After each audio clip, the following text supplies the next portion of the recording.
Chers élèves, bonjour.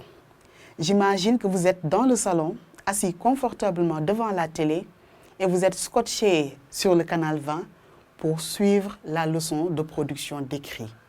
Comme annoncé lors de la première séance, nous avons un projet d'écriture que nous allons réaliser aujourd'hui. Un projet d'écriture de texte argumentatif. Mais d'ores et déjà, nous allons commencer par corriger l'exercice qu'on vous avait laissé la fois dernière. Très bien. Vous avez le texte au tableau devant vous. Et tout le monde se prépare. Stylo, cahier, tout y est. C'est bon. Je vous laisse le temps de relire un tout petit peu le texte pour vous rafraîchir la mémoire.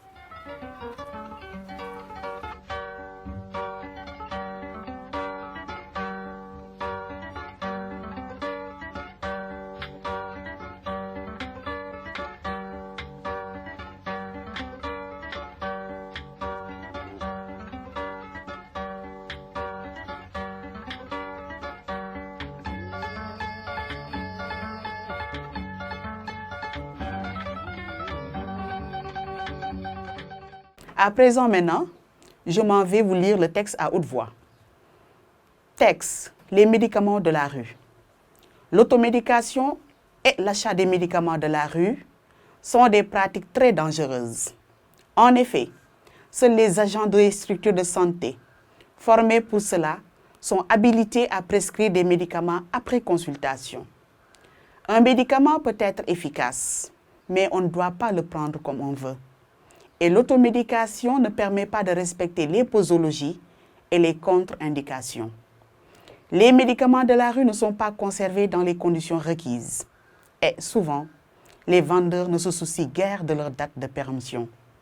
Dans les deux cas, les médicaments peuvent devenir des poisons au lieu d'être des remèdes.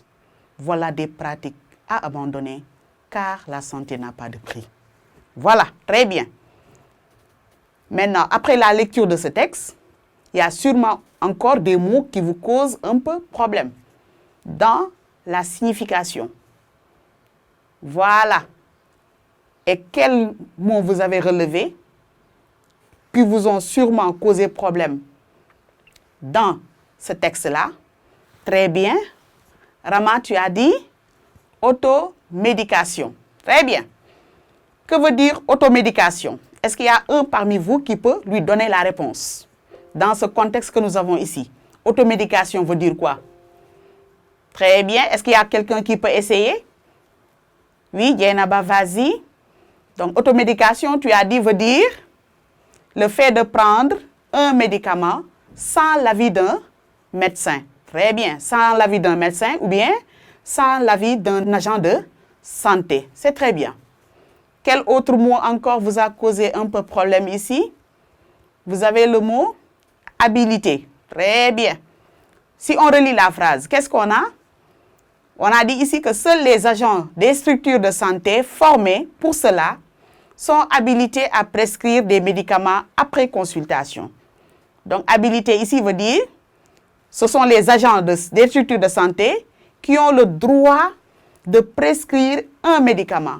Et souvent, comment ça se passe ici à la maison? Souvent, quelqu'un vient te dire, voilà le médicament qui m'avait soigné, donc moi aussi, je te conseille de le prendre. Et ça, ce n'est pas bon. Il faut toujours attendre l'avis du médecin. C'est bon. Quel autre mot encore vous avez relevé? Voilà, le mot péremption. Très bien. Et qu'est-ce qui est dit dans le texte?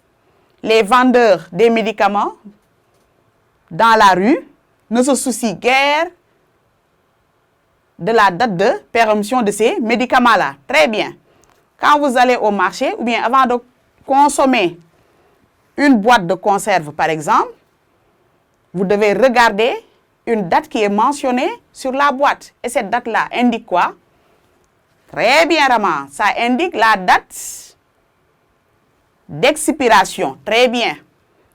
La date d'expiration. Date d'expiration, date de péremption. Donc, la date qui est permise pour prendre ce médicament-là. Voilà. C'est tout pour les mots. Voilà. Nous avons grosso modo expliqué les mots un peu difficile. Maintenant, on passe au remplissage de la grille. Parce que la consigne, c'était de remplir la grille en vous appuyant sur le texte que vous avez devant vous. Voilà.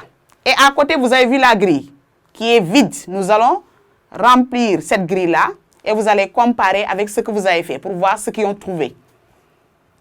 Est-ce qu'il y a un titre dans ce texte? Très bien. Le texte est bien titré. Et quel est le titre qui va nous donner le titre? Très bien, Modou. Donc, il s'agit, comme titre ici, on a les médicaments de la rue. C'est bien. Maintenant, nous allons passer à l'auteur. Est-ce qu'il y a un auteur dans ce texte? Voilà. Est-ce que nous avons un auteur ici? Très bien. Néant. Il n'y a pas d'auteur. Donc, à la place, on met néant ou bien pas d'auteur. C'est bien.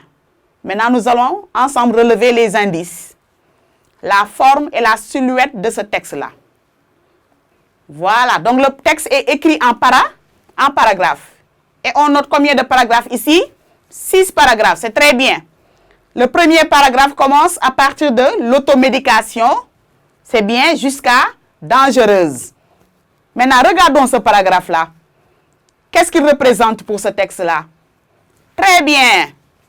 C'est l'introduction du texte. Voilà. Ensuite, après ce paragraphe-là, nous avons le deuxième paragraphe commence à partir de en effet jusqu'à consultation. Maintenant, regardez cette partie-là. En effet, jusqu'à remède. Puisqu'on a l'introduction en haut, cette partie va représenter le développement. C'est très bien. Maintenant, regardons bien ce développement. Il est constitué de combien de paragraphes? C'est bien, très bien. Il est constitué de 4 paragraphes. Et le premier commence à partir de... Voilà, c'est bien. En effet, jusqu'à consultation. C'est bien. Deuxième paragraphe du développement. Très bien. Un médicament jusqu'à les contre-indications. C'est très bien. Le troisième paragraphe, les médicaments jusqu'à péremption. Très bien. Et le quatrième paragraphe du développement, dans jusqu'à remède. Très bien. Maintenant, dans le développement, c'est là-bas qu'on a les arguments. Et nous en sommes à 5 paragraphes du texte. Et qu'est-ce qui reste maintenant? C'est le dernier paragraphe. Qui va me lire le dernier paragraphe? Très bien, Yacine. Très bien. Maintenant, dans ce paragraphe-là, qu'est-ce qu'il peut bien représenter pour ce texte? Puisque la première partie, l'introduction, ensuite, le développement, et voilà des pratiques à abandonner car la santé n'a pas de prix. Donc là, qu'est-ce qu'on a fait? On conclut, donc ça représente la conclusion. Donc vous avez là la forme de ce texte-là. Maintenant, on passe à la ponctuation. Comment est ponctué le texte? Quels sont les signes de ponctuation qui apparaissent dans ce texte-là? Très bien. Le point, simple, c'est bien, point tout court. Vous avez aussi la virgule. Est-ce qu'il y a un autre signe de ponctuation ici? Très bien. Donc, ce sont les deux là qui apparaissent dans ce texte. La virgule et le point. C'est bien. Maintenant, on passe au temps conjugué, au temps des verbes ici. Quels sont les temps employés dans ce texte? Très bien. Donc, on ne dira pas les temps. Tu as dit le temps. Très bien. Pourquoi tu as dit le temps? Très bien, c'est ça. Donc, un seul temps ici a été employé dans ce texte. Il s'agit de quel temps? Très bien, Yacine. Il s'agit du présent de l'indicatif. Donc, on va revenir sur l'emploi du présent de l'indicatif. Pourquoi on a employé ici le présent de l'indicatif? Très bien. Très bien, tu as dit? Voilà, on a l'habitude de le dire. Le présent de l'indicatif exprime des actions qui se passent au moment où l'on parle. C'est très bien. Mais est-ce que c'est le cas ici? Voilà. Pourquoi on a utilisé ici le présent de l'indicatif? Très bien. Voilà. Donc, ça sert à exprimer des vérités absolues, reconnues à l'unanimité. Très bien. Tout le monde sait que les médicaments de la rue sont dangereux. Il ne faut pas les acheter. Très bien. Un médicament pour l'utiliser, il faut attendre l'avis du médecin. Il faut attendre que le médecin te le prescrive. C'est bien. On continue. Maintenant, nous allons passer au lexique. Quel est le lexique qui a été utilisé ici? Voilà, les mots qui tournent autour de médicaments. Très bien, vous avez automédication, c'est bien. Ensuite, agent des structures de santé, c'est bien. Prescrire, consultation, très bien. Efficace, très bien. Ensuite, posologie, c'est bien. Contre-indication, très bien. Poison, remède, voilà, très bien. Donc, vous avez là le vocabulaire adapté pour ce texte-là. Très bien. Ensuite, vous avez aussi les mots-liens qui ont été utilisés ici. Quels sont les mots-liens?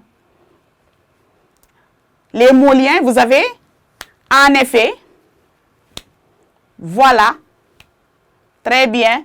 Et ces mots-liens-là introduisent quoi? Très bien, ça introduit les arguments.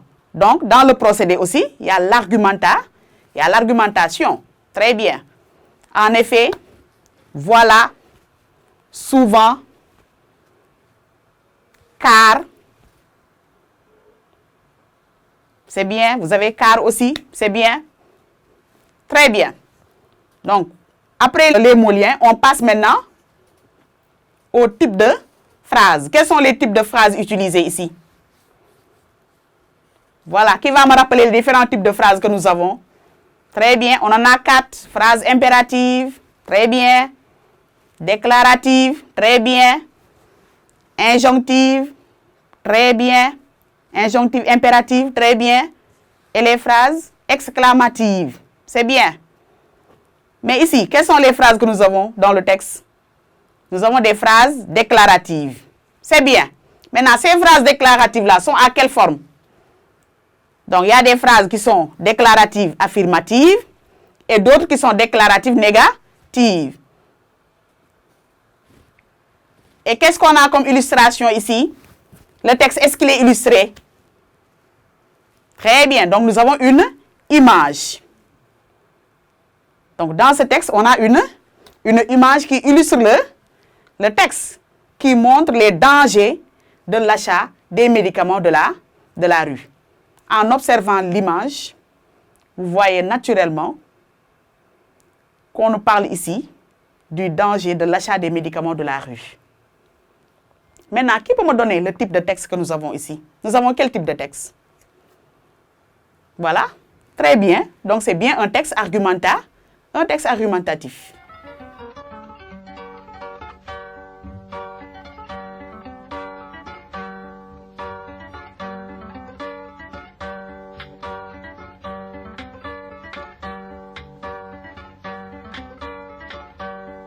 Donc, chers élèves, nous venons ensemble de terminer le remplissage de cette grille